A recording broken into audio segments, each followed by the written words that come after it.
Yangbiriba Punamaku, Sharatchandra Sharma, Impact News ki Manung Taram Noxering, as a Manung topic say, is Cesarean section board a concern? Maduti concern or Posicari no Hagan, Manipur Ueni,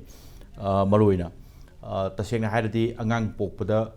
natural board Hibama, Amano Cesarean section operation, Doroga Popugi, Shiki condition and Nishini Maruina. Tawudu Kanga in some high with the natural board, quite the Hena. Abhaba masung mama macha ani makta sep oi bahai bani yes medical condition karigumba kanda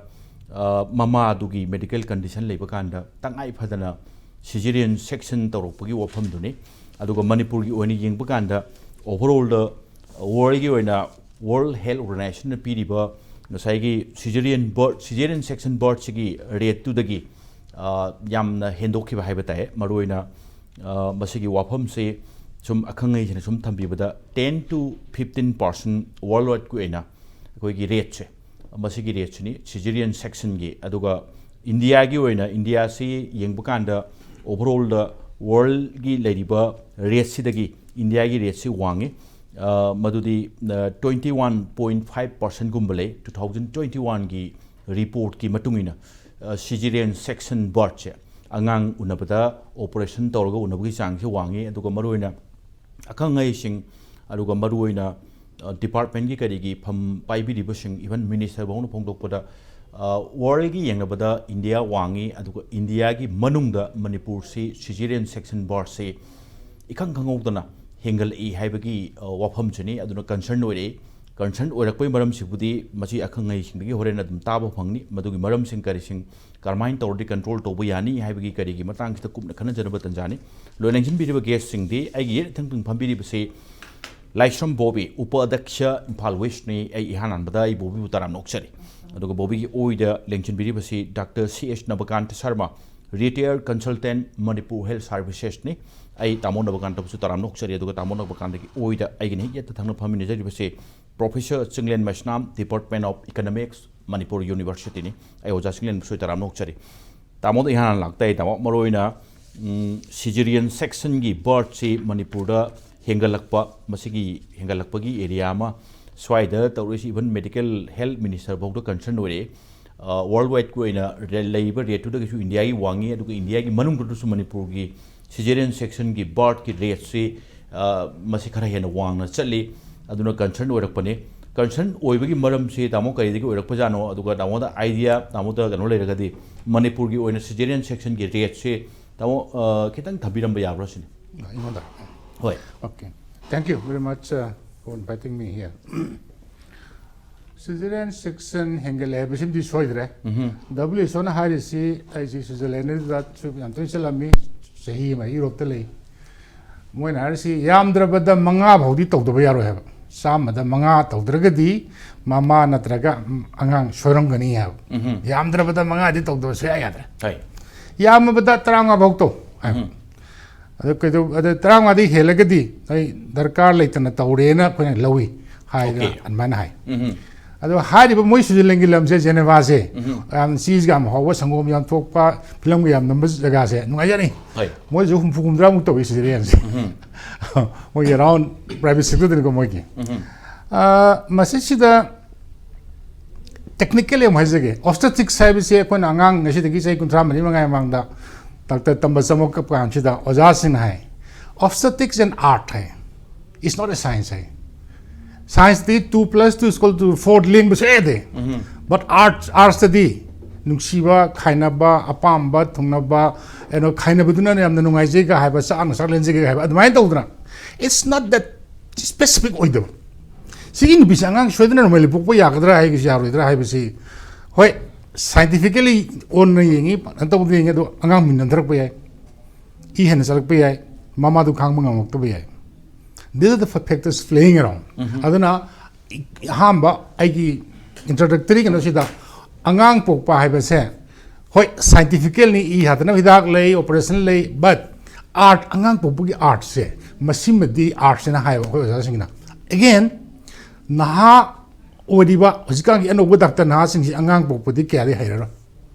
Kainabo, they are not exposed very much. Delivery of the country.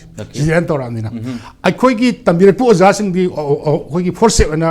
Second चपक पोपसे मसी याम हेबो मतमदा Chamberlain गायलेम अरो हुजिकति मसी almost absolute ओरे तौद्रे ngasi ngarang si ai tai bombe de ki mathang khoi president oge mana ani khoi tung thang da ni do mana office ki angang popo da second chapak thok ko si ki wari si lieb ada ai gi su phagi yum sam ha ge ai kasing da tarami angang si forse pala pala po e sum po angang ge da ai na kathen chapa da wana amna yirum ma pe wana yela ma pe amta to da mo na akwai ga popo angang to saure gan sing kum sap tu di so da ko tri hai so but ado hujik si mo nurse mo hai ko nurse ai na to kan da nurse operation kan da ai nang so samdi pas to bra hai sar kamai khang ge hai so san budali ben nurse angang ko ai ne ba so da pai pat par kan ne ba ado hujik MBBS doctor ama Nepal le lausi na de bo to ro bo ko eta ta de pai ro din si technical factor ni ko aregi adu pudi am ngai tra ba Sharan tuan ke China ri pas to doctor na ham lai private hospital anda baro ma ta ga sar ai ka pudi khar shona grama neมันมีสินาเดียงงผู้ชูกูผู้พงเดียงสินาตั้งงานสิ่งนี้เฮ้ยแต่ว่าอารมณ์เดียยานิงเงอดูก็อารมณ์ตัวชมุกยานิงว่าสิมาขาดอารมณ์ตัวใครเลยกี่ตัวคุยมีอันขันน้ำมินว่าจุ่มเมคุยที่ society เจช้ำน่าหายดาคุย luxury จุ่มป่าเมคุย society เจเช่นน่าหายดีไอ้กี่จ้าตัวอิมเอาตัว private hospital ดา operation ตัวรับป่วยตัวเลี้ยงเมย์แบบคุย society เจอดูแต่เช่นน่ะฮะดีคงกังตะเลยแบบมีอะไรจะประชาไปดี private ตาปูเร่อดูก็ operation ตัวเร่งานตัวไม่มิดปังเงอุณเร่ให้บุษยามเลี้ยงไหมให้บุก็อดูก็ operation ตัวบุตรกี่มันนิ่งเด็กกรีเลยให้บุตรชัวมุกก็ขันท่าหูดับมีกุอดูจะช่วยบุก็อดูก็อันมันน่ะสิชัวมุกก็ในนั้นสิก็ number 2ตัวนั้นก็ตัวเร่ให้กันดาไอ้คุยมีเตยให้บุษมาสตาไอ้คุย day to day ไอ้คุยน่ะจัดเลยว่าคงกังน่ะจัดเป็นมีจริงๆเขาจิตที่ไอ้คุยกี่อินเดียกี่ไกด์ไลน์กี่มาตุ้งกินน่ะ family สิอ่างนุปามันนุปีมาเลยดีอันนี้เลยดีอะไรให้ไปกี่ population แห่งกันนะว่าให้น่ะไอ้คุยได้ไกด์ไลน์นั้นมาตัวเสียสิ่งนั้นมาเริ่มออกกันได้อ่างมาปวดดีอันนี้ปวดดีอะไรยามาเลยเฮ้หังบุคุดิ้งกี่ไอ้คุยมีเตยธรรมะสตาจินเอาสิ่งได้อ่างแก่ชูเร่หังมาได้อันนี้นี่นุปามันนุปีมานัดรักกันนุปาอันตาอันนี้นี่นุปีอันตาอันนี้นี่อันนี้จิตเด็กเห็นได้ปะยามาบัดเอาหุ่มมารีชูบุจิวายแบบเขาจิคงกังจะช่วยอันนั้นเป็นurban area แต่ส่วนนุปาอามานุปีมาปวดดีอะไรใช่ด็อกเตอร์นะคุยทำมันให้บีกรีดไอ้กี่จะอิชูหักตักตะกี้ชุ่มหลักปดุนะฮัจิกระดูกเรื่องอามันขัดปวดเอ็นให้ดูอาศัยกี่น้อยเด้ออามาปวดดีเลี้ยมจะปวดเอ็นตัวเองปะ population ตัวเดียหันเด้อไอ้ที่ maximum ไอ้กี่คงกังยินได้จะเป็นอ่างยามแต่ประเด็นมารีดิปวก็มารีบอกติน้อย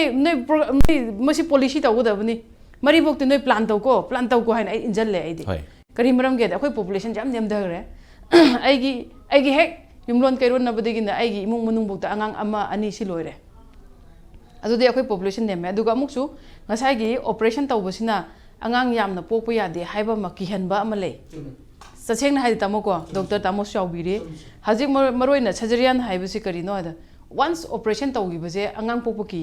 ให้เดี๋ยวไอ้กี่พวกเสียอามุกมารินจัดขีดระอามุกอาโซ open หลักกันระให้เดี๋ยวอ่างยามพวกพยาดีให้อันนี้พวกดียาเร่ให้น่ะขันเลยแบบยามกี่น่ะอันนั้นsurgery ตัวบุษน่ะอ่างมารีโปกให้เราสู้อันนี้เด็กเห็นบ้ากี่ระแบบนี้นะมาดูด้คุยตัวนับกี่หัวใน plan ตัวเองบ้ามาสิมาสินะ one of six factor เนี่ยบ้าก็ surgery ตัวบุษน่ะไอ้คุยเด็กกี่เห็นบ้านุปีสิงเด็กกี่เห็นบ้าให้ตาเร่อะดูก็มารวยน่ะเสียอามุกสู้ surgery น่ะสิมาหันตาเร่อะดูก็ population กี่มาต่างนี่อีจ้าเชื่อมกับมวยให้บุษไอ้คุยแต่บางมีสิ่งที่น่ะคงกังตะเลยบอกว่าอะไรดีอีจ้าเชื่อมกับมวยอ่ะก็การเดินอามาอันนี้จะมังไงเร่ให้บุษมาสิตัวบีกันโนบ้าอีโชว์น่ะปีบุการได้ไอ้คุยเด็กไก่กุมบักขระปีบุษไอ้คนนั้นมันสิ่งงามนิ่งงามมวยให้บุษไอ้คนนั้นหันน่ะให้ดูกูพัดเตะบ่มันดีหัวที่หัวนั่นน่ะงามมวยให้เราดีใครเด็กกี่งามก็เด็กกี่ตัวหัวนั่นบ้ามันจังไงให้บ่ไอ้คนอีจ้าชูจริงเจ้ตราปัวชูไทยเนี่ยหันละมันตามูกี่ family เด้อ try ถอยปุยให้บ่มาให้อยู่ดูเสร็จจะไทยเนี่ยกี่หันจริงนะมันพูดอะไรบ่คนอีโบอีปูเจ้อ่างตราปัวบ่ try ถอยปุยก็ชูตัวรมเด้บ่หันแบบ efficiency กี่ answer เสียมาสินักคุยเนี่ยนะห้ามไปที่นักคุยเนี่ยทำจากที่เซนเทนส์มันนี่ตั้งไอ้งานอุจจาระทุกการที่หนุ่มดังที่เดอินเนอร์รัมไปที่เดที่เดคุยกี่แค่นู้สิการีมาคงที่เดหุยมาตุ้มมันไอ้อ่างวันวันนึงแบบมาสิฟุตก็สุดเลยแค่นู้อ่างสิบุการีมาข้าสิตุ้มมันเลยสิบุการีเด็กคุยการีมาจัดอะดูก็ดีไอ้จูการีตุข้ามเมอะดูก็จังเช่นละก็สักกี่แค่นู้อ่างสิมาข้าตุ้มมันเลยสิบุให้นะเพราะว่าจังจุการีพูดเอาก็เลยไอ้อ่างวันนึงหุยวันนึง ꯑꯗꯨꯒꯗꯤ ꯅꯨꯄꯤ ꯃꯆꯥ ꯑꯅꯤꯈꯛꯅ ꯀꯣꯜꯂꯒ ꯒꯥꯔꯤꯗꯨꯗ ꯄꯨꯔꯒ ꯆꯠꯈ꯭ꯔꯦꯕꯀꯣ ꯑꯗꯒꯤꯗꯤ ꯑꯩꯅ ꯀꯩꯅꯣ ꯑꯩꯗꯤ ꯅꯣꯏ ꯑꯉꯥꯡ ꯃꯆꯥ ꯑꯣꯏꯔꯕꯣꯏ ꯅꯨꯡꯉꯨꯔꯦꯅ ꯑꯁ ꯌꯨꯝꯗꯤ ꯁꯨꯄꯥꯟ ꯄꯥꯜꯂꯔꯣꯏꯗ ꯍꯥꯏꯔꯝꯃ ꯊꯧꯈꯤꯕ ꯑꯗꯨꯗ ꯑꯉꯥꯡ ꯌꯥꯝꯗ꯭ꯔꯤꯉꯩꯒꯤ ꯃꯃꯥꯡꯗ ꯍꯥꯟꯅ ꯌꯨꯝ ꯄꯥꯟꯕ ꯑꯃ ꯆꯪꯉꯤꯗꯅ ꯑꯗꯨꯅ ꯍꯧꯖꯤꯛꯇꯤ ꯑꯉꯥꯡꯗꯤ ꯇꯣꯛꯈ꯭ꯔꯗꯅ ꯌꯨꯝ ꯄꯥꯅꯤꯡꯕꯒꯤ ꯑꯩꯈꯣꯏꯒꯤ ꯑꯁꯥ ꯑꯗꯨꯒꯤ ꯋꯥꯈꯜꯁꯤ ꯂꯩꯇꯕ ꯃꯁꯤꯡꯗꯤ ꯌꯥꯝꯈꯠꯂꯛꯑꯦꯕ ꯍꯧꯖꯤꯛ ꯀꯣꯔꯤꯌꯥꯗꯗꯤ ꯑꯩꯈꯣꯏ ꯂꯣꯏ ꯈꯪꯅꯔꯦ ꯌꯨꯝ ꯄꯥꯟꯕꯒꯤ ꯄꯨꯟꯁꯤꯁꯤ ꯄꯥꯝꯗꯕ ꯃꯁꯤꯡꯁꯦ ꯃꯁꯤ ꯍꯦꯟꯒꯠꯂꯛꯄ ꯖꯄꯥꯟꯗ ꯍꯦꯟꯒꯠꯂꯛꯄ ꯃꯌꯥꯝꯁꯤꯒꯤ ꯃꯔꯛꯁꯤꯗꯩꯗ ꯑꯩꯈꯣꯏꯒꯤ ꯃꯅꯤꯄꯨꯔꯗꯁꯨ ꯑꯩꯈꯣꯏꯒꯤ ꯌꯨꯝ ꯄꯥꯅꯤꯡꯗꯕꯒꯤ ꯃꯁꯤꯡ ꯑꯩꯈꯣꯏꯒꯤ ꯂꯨꯍꯣꯡꯅꯤꯡꯗꯕꯒꯤ ꯃꯁꯤꯡꯁꯤ ꯍꯦꯟꯒꯠꯂꯛꯄ ꯁꯣꯝꯗꯅ ꯑꯩꯈꯣꯏ ꯌꯦꯜꯍꯧꯃꯤ ꯃꯨꯠꯄ ꯇꯥꯔꯦ ꯌꯦꯜꯍꯧꯃꯤ ꯀꯜꯂꯨ ꯀꯜꯂꯨ ꯍꯥꯏꯕ ꯑꯗꯨꯛꯀꯤ ꯃꯇꯤꯛ ꯌꯨꯝ ꯄꯥꯟꯗꯕꯒꯤ ꯃꯁꯤꯡꯁꯨ ꯍꯦꯟꯒꯠꯂꯛꯄꯒꯤ ꯄꯣꯠ ꯑꯃ ꯂꯥꯛꯈ꯭ꯔꯦꯕꯀꯣ ꯑꯗꯨꯅ ꯑꯩꯈꯣꯏꯗ ꯁꯤꯡꯒꯜꯗ ꯕꯨꯝ ꯊꯣꯛꯑꯒꯗꯤ ꯕꯦꯕꯤꯗꯗꯤ ꯗꯨꯝ ꯊꯣꯛꯀꯅꯤꯅ ꯑꯩ ꯃꯃꯥꯡꯗꯁꯨ ꯏꯖꯩꯀꯣ ꯍꯥꯏꯗꯤ ꯁꯤꯡꯒꯜ ꯉꯥꯛꯇ ꯉꯥꯏꯔꯀꯥꯟꯗ ꯀꯗꯥꯏꯗꯒꯤ ꯌꯦꯜꯍꯧꯃꯤ ꯂꯥꯛꯀꯗꯣꯏꯅꯣ ꯀꯗꯥꯏꯗꯒꯤ ꯅꯠꯇ꯭ꯔꯥ ꯁꯣꯝꯗ ꯑꯉꯥꯡ ꯄꯣꯛꯑꯣ ꯍꯥꯏꯗꯣꯏꯗꯨ ꯍꯥꯟꯅ ꯂꯨꯍꯣꯡꯍꯟꯕ ꯑꯃ ꯆꯪꯉꯦꯕ ꯑꯗꯣ ꯍꯧꯖꯤꯛ ꯂꯨꯍꯣꯡꯕ ꯃꯇꯝꯁꯤꯗꯗꯤ ꯀꯃꯥꯏꯅ ꯇꯧꯔꯦ ꯂꯨꯍꯣꯡꯕ ꯑꯃ ꯍꯣꯡꯅꯅꯕ ꯍꯣꯠꯅꯕ ꯃꯇꯝꯁꯤꯗꯩꯗ ꯉꯁꯥꯏꯒꯤ ꯂꯟ ꯊꯨꯝ ꯍꯦꯛ ꯑꯔꯩꯕ ꯄꯨꯝꯅꯃꯛꯁꯤ ꯉꯁꯥꯏꯒꯤ ꯃꯗꯨꯗ ꯑꯩꯈꯣꯏꯒꯤ ꯂꯨꯍꯣꯡꯕꯒꯤ ꯃꯥꯒꯤ ꯀꯔꯤ ꯍꯥꯏꯅꯤ ꯑꯎꯟꯄꯣꯠꯇ ꯈꯪꯗꯦ ꯑꯗꯒꯤ ꯃꯗꯨꯒꯤ ꯑꯩꯈꯣꯏꯒꯤ ꯃꯗꯨꯒꯤ ꯂꯨꯍꯣꯡꯕ ꯆꯪꯉꯤꯕ ꯀꯣꯁꯁꯦ ꯃꯁꯤꯁꯨ ꯑꯉꯛꯄ ꯐꯪꯅ ꯍꯦꯟꯒꯠꯅꯔꯦ ꯍꯣꯏ ꯏꯅꯥꯛ ꯈꯨꯟꯕꯒꯤ ꯃꯇꯧ ꯂꯥꯏꯔꯕꯅ ꯇꯝꯐꯝ ꯊꯣꯛꯇꯦꯗꯤ ꯍꯥꯏ ꯑꯗꯨꯕꯨ ꯇꯝꯗ꯭ꯔꯐꯥꯎꯗ ꯃꯤꯅꯤꯃꯝꯗꯨ ꯃꯤꯠ ꯇꯧꯅꯕ ꯍꯣꯠꯅꯕꯗ ꯆꯪꯉꯤꯕ ꯃꯌꯥꯝꯗꯣ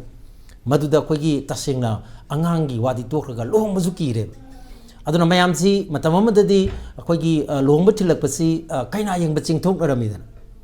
ꯂꯝꯕꯤꯗ ꯑꯉꯥꯡꯁꯤꯡꯅ ꯑꯗꯣ ꯍꯧꯖꯤꯛꯇꯤ ꯀꯩꯅꯥ ꯌꯦꯡꯕ ꯆꯦꯟꯊꯣꯛꯄꯩ ꯃꯍꯨꯠꯇ ꯉꯁꯥꯏꯒꯤ ꯀꯩꯅꯥꯗꯨꯅ ꯄꯣꯔꯛꯏꯕ ꯑꯩꯈꯣꯏꯒꯤ ꯃꯥꯒꯤ ꯑꯣꯟ ꯄꯣꯠꯇꯣ ꯑꯗꯨ ꯑꯣꯏꯅ ꯌꯦꯡꯕ ꯑꯣꯏꯅ ꯆꯠꯅꯔꯦ ꯀꯩꯅꯥꯒꯤ ꯃꯁꯛꯇꯤ ꯊꯣꯏꯅ ꯃꯔꯨ ꯑꯣꯏꯅ ꯂꯧꯗ꯭ꯔꯦꯕꯀꯣ ꯑꯗꯨꯅ ꯉꯁꯥꯏꯒꯤ ꯑꯩꯈꯣꯏꯒꯤ ꯉꯁꯥꯏꯒꯤ ꯂꯨꯍꯣꯡꯕꯗ ꯆꯪꯉꯤꯕ ꯃꯌꯥꯝ ꯑꯗꯒꯤ ꯂꯨꯍꯣꯡꯕ ꯃꯇꯨꯡꯁꯤꯗꯩꯗ ꯉꯁꯥꯏꯒꯤ ꯃꯣꯏꯅ ꯏꯃꯨꯡ ꯃꯅꯨꯡꯗ ꯊꯦꯡꯅꯔꯤꯕ ꯑꯋꯥꯕ ꯑꯗꯒꯤ ꯃꯗꯨꯒꯤ ꯃꯩꯁꯥ ꯗꯣꯃꯦꯁꯇꯤꯛ ꯚꯥꯏꯂꯦꯟꯁ ꯑꯗꯒꯤ ꯐꯨꯅ ꯆꯩꯅꯕ ꯈꯠꯅꯕ ꯑꯗꯒꯤ ꯅꯨꯄꯤꯒꯤ ꯃꯥꯌꯣꯛꯇ ꯆꯠꯊꯕ ꯀ꯭ꯔꯥꯏꯝ ꯄꯨꯝꯅꯃꯛꯁꯤ ꯃꯌꯥꯝꯁꯤ ꯁꯦꯟ ꯊꯨꯝꯒꯁꯨ ꯅꯥꯀꯣꯏꯅꯅꯕꯗ ꯍꯛꯊꯦꯡꯅꯅ ꯃꯔꯤ ꯂꯩꯅꯔꯛꯄꯅꯤꯅ ꯃꯁꯥꯏꯁꯤꯗꯩꯗ ꯑꯩꯈꯣꯏꯒꯤ ꯅꯧꯅ ꯌꯨꯝꯕꯥꯜ ꯂꯝꯕꯤꯗ ꯆꯪꯉꯛꯀꯗꯕ ꯑꯉꯥꯡꯁꯤꯡꯁꯤ ꯁꯤꯗꯁꯨ ꯃꯥꯒꯤ ꯑꯀꯤꯕ ꯐꯥꯎꯕꯁꯤꯁꯨ ꯑꯃꯅꯤꯀꯣ ꯑꯗꯨꯅ ꯁꯤꯁꯨ ꯑꯃ ꯂꯩꯔꯦ ꯑꯗꯒꯤ ꯑꯃꯨꯛ ꯑꯉꯥꯡ ꯎꯅꯕ ꯍꯥꯏꯁꯤ ꯑꯉꯥꯡ ꯑꯍꯥꯟꯕꯒꯤ ꯍꯦꯛ ꯑꯩꯈꯣꯏ ꯂꯨꯍꯣꯡꯕ ꯃꯇꯨꯡꯗꯗꯤ ꯃꯌꯥꯏ ꯑꯣꯏꯅ ꯂꯩꯕ ꯑꯃꯁꯨꯡ ꯈꯔ ꯂꯥꯏꯔꯕ ꯏꯃꯨꯡꯁꯤꯡꯗꯗꯤ ꯇꯦꯟꯁꯟ ꯌꯥꯝ ꯂꯩꯌꯦꯕ ꯇꯦꯟꯁꯟꯁꯤꯅ ꯃꯔꯝ ꯑꯣꯏꯗꯅ ꯑꯩꯈꯣꯏꯒꯤ ꯑꯉꯥꯡꯁꯤ ꯂꯩꯇꯕ ꯁꯤꯁꯨ ꯃꯔꯝ ꯑꯃꯅꯤ ꯑꯇꯩ ꯑꯇꯩ ꯃꯥꯒꯤ ꯂꯦꯠ ꯃꯦꯔꯦꯖꯒꯤ ꯑꯗꯒꯤ ꯃꯥꯒꯤ ꯇꯣꯉꯥꯟ ꯇꯣꯉꯥꯟꯕ ꯃꯔꯝ ꯃꯌꯥꯝ ꯑꯃꯁꯨ ꯑꯗꯨꯝ ꯂꯩꯈ꯭ꯔꯦꯀꯣ